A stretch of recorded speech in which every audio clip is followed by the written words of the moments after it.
Right.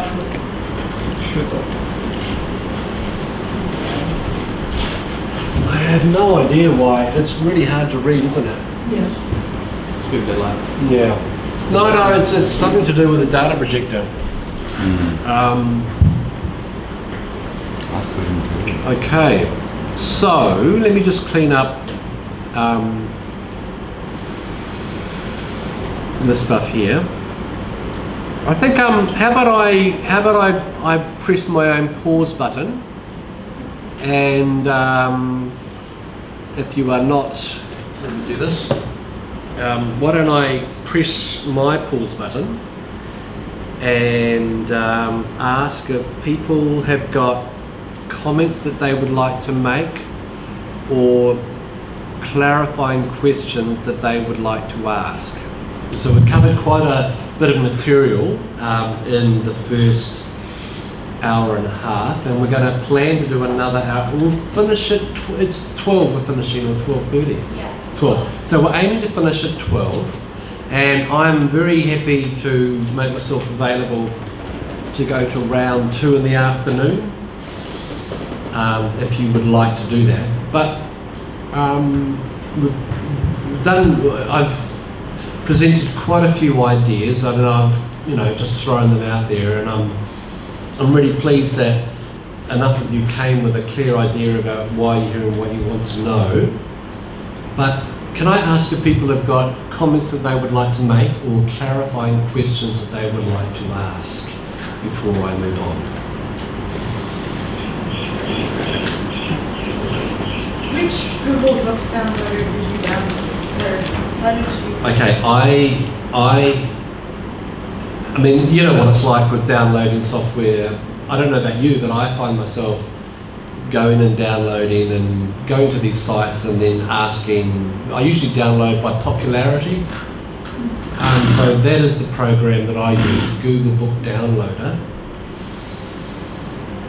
But there are a number of alternatives out there, and my suggestion is that you take the time just to play around. And this is particularly helpful when you are looking for edited volumes, because often you'll get the introductory essay and you'll get the first 2 or 3 chapters. The other, and I'll talk to you a bit about ways that you can maybe maximize Google Books, because Google Books have a lot of content, and I'll show you how to do screen captures, and I'll show you how to stitch individual screen captures together as a PDF, and then you can OCR that. Okay, good. So that's the one that I use. What's another clarifying question or comment that anyone would like to make?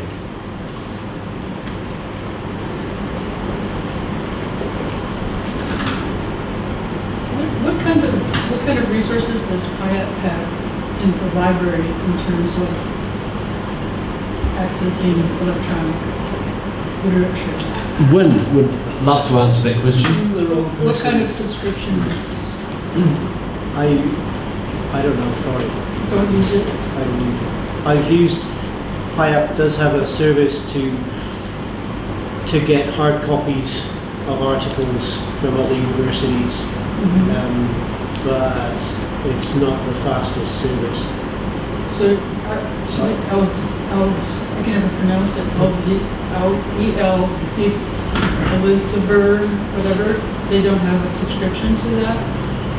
I don't know. I'm sorry, I don't know.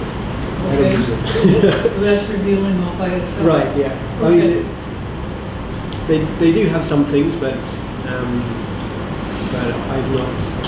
I think for a while they had J stores, but that's not the most recent articles. It tends to be older articles,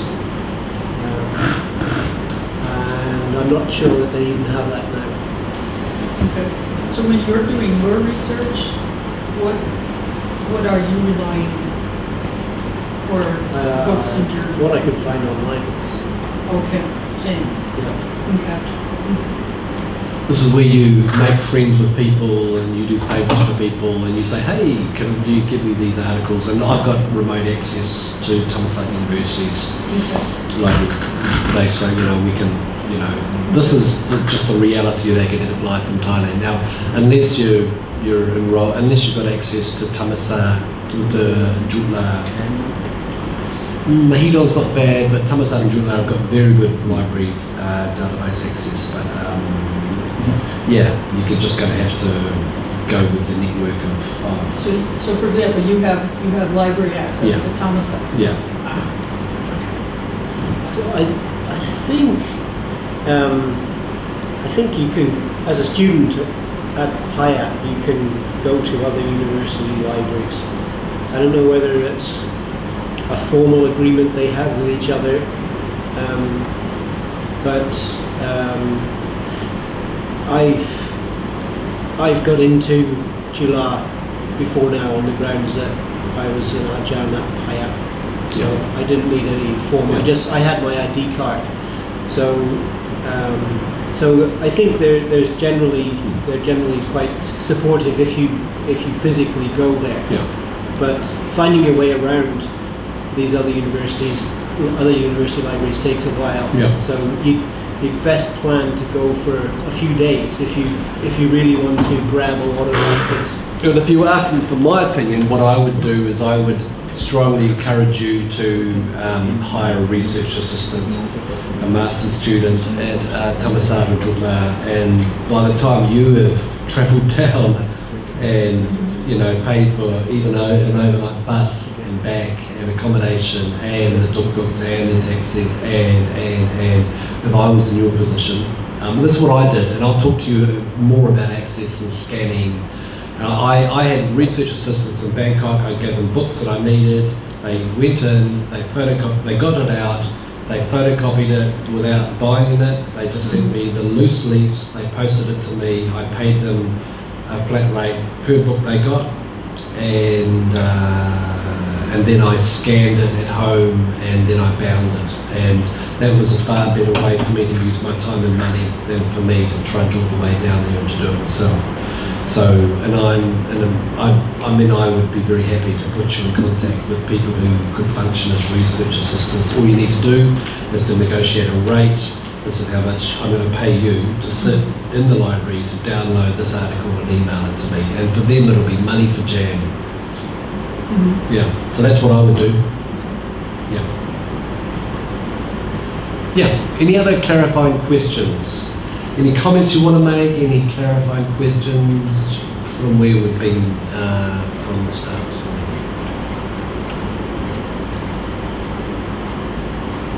Okay, it sounds like either people are completely lost or I've been amazing and nothing I've said needs clarifying. I don't know what the right analysis is. Okay, good one. Okay, so I've talked a bit about different websites, just an exercise of summarising. Let me just start another screen recording.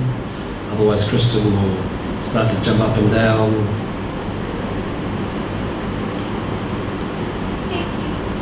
Okay, so it looks like I'm recording. Okay, welcome to the second session. We've just had a short break, and let's just do a bit of a summary of where we've been so far. We're not going to get through everything on this map, but this is kind of a bit like a shopping list. Okay, so I asked you to tell me where you were itching so that I know where to scratch. And we've talked a little about this issue with access. I've pointed you to websites where you're able to download an outrageously, Kristen is going to be editing this and she'll of course take all this information out so that we're not going to be liable. But there are a number of websites which I use, and you may share my ethical position on these issues, and I'm not using it to resell as my own personal use. I've shown you some of the ways that you can use Google Scholar. I've pointed out the relationship between Google Scholar and citation software such as EndNote. that when we click on Google Scholar, the Cite button, when we press the Cite button and we press EndNote, an EndNote reference will come. When we open that reference on the desktop or wherever, it'll come up in EndNote. So this is a very, very powerful time-saving function. I've mentioned about the way in which you can use Google Book Downloader, which again is another powerful function. This led me to point out that really, if you're wanting to use your computer as a tool, not a toy, you need to use software that is appropriate for your uses, and Adobe Acrobat Pro is the industry standard for working with PDFs. And then if you download a book or a book section with Google Book Downloader, you can OCR this, and that will allow you to manipulate it. I've talked a bit about academia.edu. We've shared ways in which we are using it. We need to specify our interests, and we need to follow individuals, and that way we will receive updates. We will be able to download articles by these people. They're unlikely to put entire books up. I won't have the chance to talk about this, but there is another website called archive.org, and this is probably the largest archive website in the world. It will link you to all of the scanned old books, going back, if you were to put in Nagaland there, you would see lots and lots of books from British libraries, old books written in the 19th century. I think once it's 100 years out of copyright, they are able to make openly available entire books. It's amazing. Maps, language surveys, amazing resource. Okay, so in terms of going back to EndNote, I showed you about how you can access libraries like the Library of Congress, which will allow you to search for surnames for specific titles for topics, which again, when used with EndNote, means that you don't have to manually type that stuff in. Okay, good. So, Chris, yeah. OCR, Yeah. what is the advantage of doing that on a PDF? Good. I'm going to talk to you about scanning and OCR and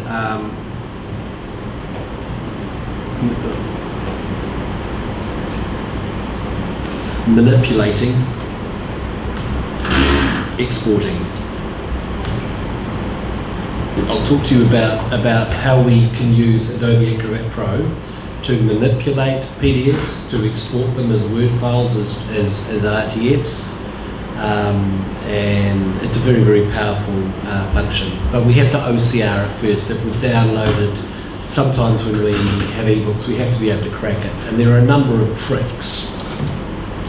For instance, sometimes you cannot OCR things, and then what you'll have to do is you'll have to export all pages as a JPEG, and then what you do is you would then combine these into one PDF, OCR these, export as text. So there are a number of things, there are a number of ways around it. We're unlikely to get to look at all of those issues. Okay, so we've looked at access, I've introduced some of the functions of EndNote. I'm not going to do any more about EndNote. Or Zotero, if you've started to use Zotero, and if you you know, almost done with your thesis, for goodness sake, don't mess with it, just stick with it.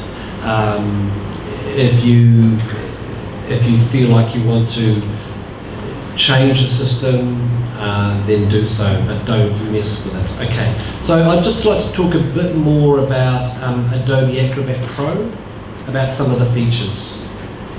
Is that okay? Is there anything? Okay, let's do that then. Okay, good. Please remember to keep. You can interrupt me at any time. If you have a question that you'd like to ask, then please write it down, and I'll try and remember to pause and give people the opportunity to chip in. Okay, let's go back to Adobe. Okay, what should we look at? This is what I downloaded earlier, and we'll get rid of that. In terms of manipulating, I suppose let's just add here. How many of you use Kindle? Do many of you buy Kindle books? Okay, now you know that you can crack Kindle books, you can remove I can't remember what it's called, is it a DR, the digital, anyway, you can convert, there are a number of programs, many of them are web-based, that will convert a Kindle book file into a PDF if you were wanting to access that. Excuse me, Chris, yeah. the name of one of those? Ooh. If you were to just Google converting Kindle books to PDFs, that will show you what to do. What often happens is that, so for me, I use, I don't know whether any of you have downloaded the Mac or PC Kindle Reader for your laptop, or whether you just use your device. But when you buy a Kindle book, you can tell it to send it to your Kindle or to your computer,